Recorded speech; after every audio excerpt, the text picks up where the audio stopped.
So Dragonmaids won my Patreon poll for which Master Duel deck profile I should make. Honestly, I'm not too surprised.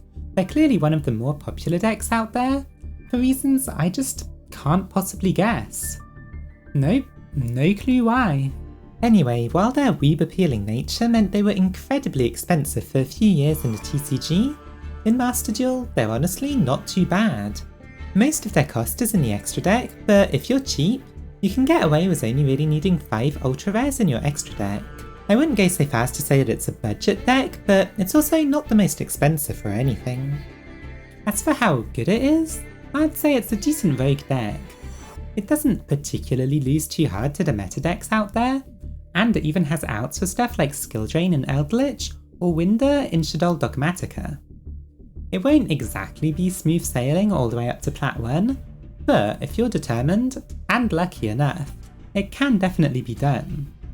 So as that, I'll first show you the deck, then go over some tech cards I didn't include in it but I think can be useful, before finally showing you some replays of ranked battles.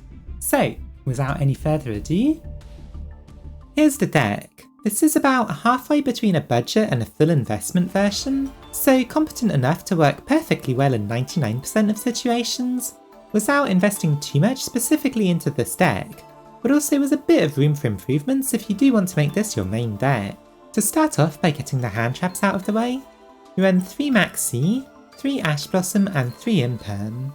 Maxi and Ash Blossom are obvious, and then Imperm is decent because you do actually set a few traps in this deck, so it keeps your opponent guessing as to whether you have tidying set or not. Then for the small Dragonmaids, I run 1 Nurse, 2 Kitchen, 3 Parlour, and 3 Chamber. You could up Kitchen to 3 pretty easily though, if you want to cut one of my one-offs like Triple Tactics or Call by the Grave. Parlour and Chamber are the best ones to start with in your hand, while Nurse is great past turn 1 to start really gaining advantage thanks to your fusion's effects in the standby phases. As for the high level Dragonmaids, you run 3 Ernest, 1 Tinkek, and 1 Lorpar. It might seem like a lot of them, but that's because I'm not running any other high level dragons. If you want to try something like Nocte Vision Dragon with a Striker Dragon though, you can cut down on some of these. Just remember that you do get a bonus effect from Hospitality if you have a high level Dragonmaid with the same attribute to send to the graveyard, which is why Lorpar and Tinkek are here. For the spells, we have 3 Hospitality and 1 Changeover. Hospitality is great because it lets you make the most out of hands that drew too many starters, plus it helps you fill up your graveyard, but sadly because of that extra effect, it can be Ash Blossomed, so keep that in mind when making your plays. A single Changeover is almost always enough, since you can keep recycling it, but against Eldritch you want to make extra care to bounce it back to your hand after turn 1 so they can't just banish it. Triple Tactics Talent is a nice, fairly versatile card that you can run at any number really. If you get hand trapped, you can get 2 draws off of it, and while going second, you can steal an opponent's monster instead. If you don't like this card, just run a second Call by the Grave instead. For draw power, I prefer Prosperity to Extravagance, since it means not having to run 3 of each fusion and then 3 spheres as well, letting you have a more flexible extra deck. That, and of course the fact that it lets you excavate for the specific card you need to make your hand work. Extravagance isn't bad either though, but it will make your deck a lot more expensive. Then there's World Legacy Guard Dragon. Mostly it's just here to be a monster reborn for your low level Dragonmaids, letting you hopefully make a spheres as well as a fusion, but in some situations, like if you already have a link monster or your opponent has an upwards facing arrow in the extra monster zone, you can use its effect to move an LP that you made with a Dragonmaid, then summon it back and go into a spheres. Now for traps, the 3 Tidying is here because it's a really powerful card, giving you both interruption as well as combo potential. Don't forget that you can send this with Parlour and then use it to recover a monster for link or fusion plays. Then I run 2 Guard Dragon Cataclysm. The reason for this is that it's a pretty decent trade for a deck that can spit out small Dragonmaids so easily. By tributing one, you get to destroy any 2 cards your opponent controls, so trading a single Dragonmaid against, for example, an Imperial Order and a Skill Drain is well worth it. Plus, if you only really opened a Chamber Dragonmaid, summoned it and then got Ash Blossomed, with nothing else in your hand to really help you combo further, It's a pretty good draw, giving you at least one powerful interruption in that situation. For your extra deck, you have 3 key monsters, which are House, Sheou, and then Spheres. If you have more than 2 of the fusions and more than 1 of the spheres, you should run the extra copies instead of some of the least useful cards here. Since the extra copies are nice, they're just not 100% necessary. Then we have Fortune Tune, Down-Nerd Magician, and of course Zeus. Fortune Tune could just be any other rank 3 monster really. It's just there to make with House or Parlor to overlay up into a Zeus, and I picked a level 3 one since that's your most common level with your small Dragonmaids. I've mentioned Pisty's use already, and everything else is basically just good generic Link monsters. The Nightmares give you good removal and can be a good use of your spare Dragonmaids that the fusion revived. Hieratic and Link Climb as your opponent's Ash Blossoms and your Kitchen Dragonmaid, and then Access Code and Bulbasaur Dragon can be good ways to get over high attack, indestructible monsters. Finally, since you don't really want to lose to something dumb like a Crooked Cook, I have an Underworld Goddess, just to kaiju anything that you can't get over. So that's an example of a Dragonmaid deck, and the one that I have been using. But now let's have a look at some tech card ideas, in case you want to customize the deck a bit. Here they are. Now keep in mind that these are just for pure Dragonmaid decks, not the combo version that uses rockets or dragoonities, so those won't be included. First, let's start off with some high level dragons to use as fusion materials. Red Eye's Darkness Metal Dragon does need to banish a dragon to summon itself, but then it can summon another dragon, so you'll probably end up gaining advantage from the effects of your small Dragonmaids. Then there's Phantasme, who can summon itself when your opponent Link summons, and then even get some draws off of it. It's a pretty good effect, but neither Eldritch nor Drytron Link summon enough for this card to be very good in this format. It is good against Tri-Brigade, but until the format changes a bit, I would hold off from using this. Then Noctovision is great if you have a Striker Dragon to go with it, letting you link away a small Dragonmaid, triggering Noctovision to summon itself, and then linking both away into a spheres to get a draw. It even protects your traps from targeting, which is a fairly nice bonus. Honestly, it's only not in the deck because I haven't tested it myself yet, but theoretically it sounds great. Finally we have Tempest, a high level dragon that keeps recurring itself by banishing other dragons. In theory it could be nice, although you might be losing out on some of Dragonmaid's ability to get stronger the longer the game goes on if you do run this. Maybe if you're going for a more combo oriented build you could try this. For spells, Dragon Mirror is a fusion spell that lets you summon Sheou or House by using materials from the graveyard. The main problem is that it isn't searchable, and it isn't a fusion or a polymerization card, so you can't use it with Verti Anaconda. So while it's useful at times, you might also just draw it when it's only an inconvenience.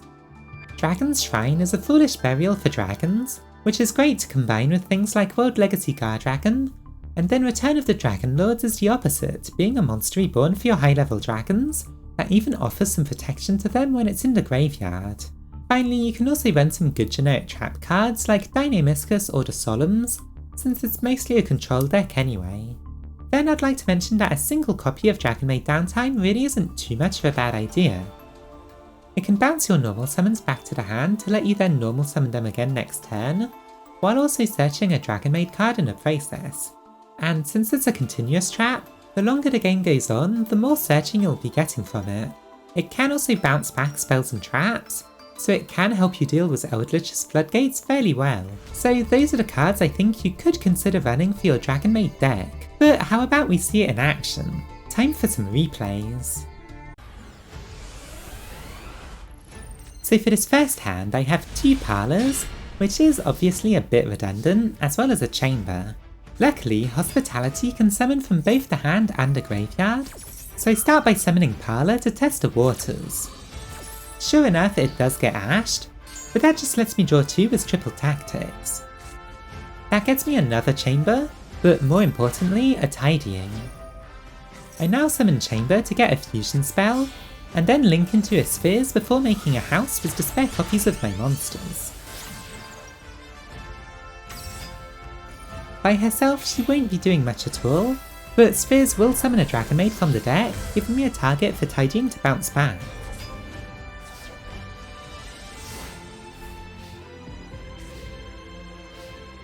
Surprisingly though, my opponent just T-sets and passes, leaving me in a kind of awkward position where I can't really do anything except go straight into the battle phase next turn and attack with House.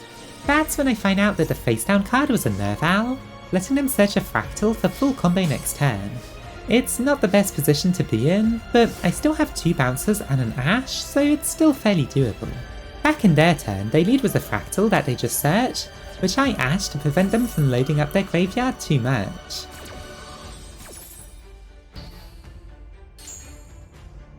They follow that up with a Warbler, which also summons a Celestine Wagtail for a search of Bird Call. Bouncing either of those cards individually would be pointless, so I wait for them to make an Xyz before using my Spheres. That gets me a Nurse, who in turn gets me a Chamber, who searches Hospitality for next turn.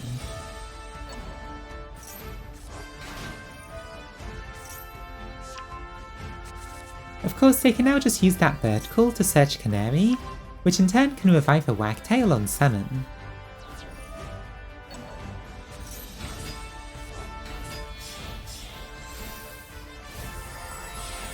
Again, I wait for them to Xyz summon before bouncing them, which is actually finally enough to make them scoop.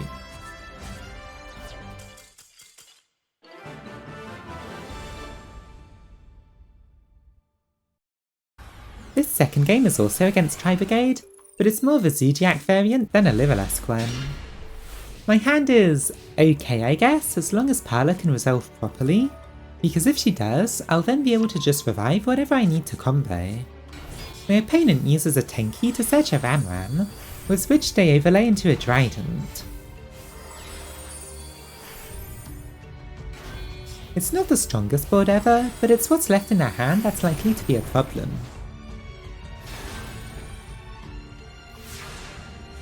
I draw a second Guard Dragon for turn, and then normal summon Parla to send a Chamber, hoping to revive it for a changeover. However, that gets Ghost Spelled, which negates the activation.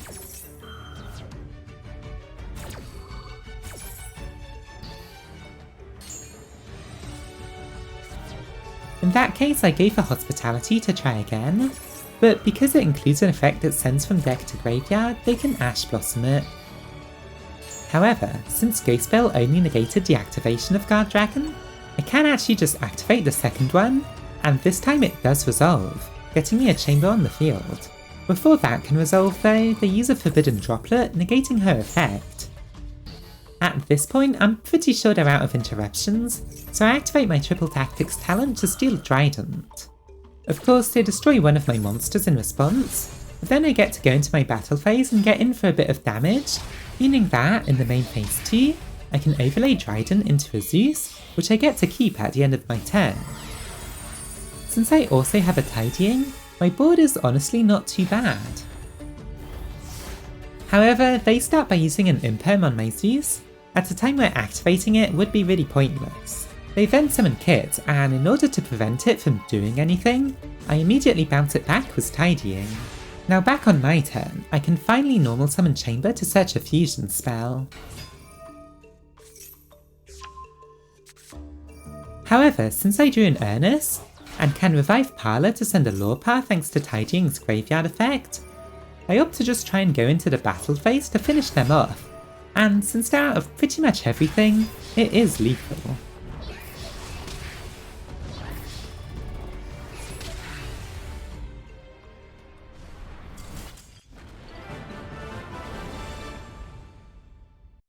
So that's an example of Dragonmaid decks in Master Duels. Will you be trying it out? Tell me in the comments below, and while you're down there, don't forget to like and subscribe. Special thanks to my tier 2 patrons Jason Mirror and Violet Rain. The link to that is in the description. Thanks for watching!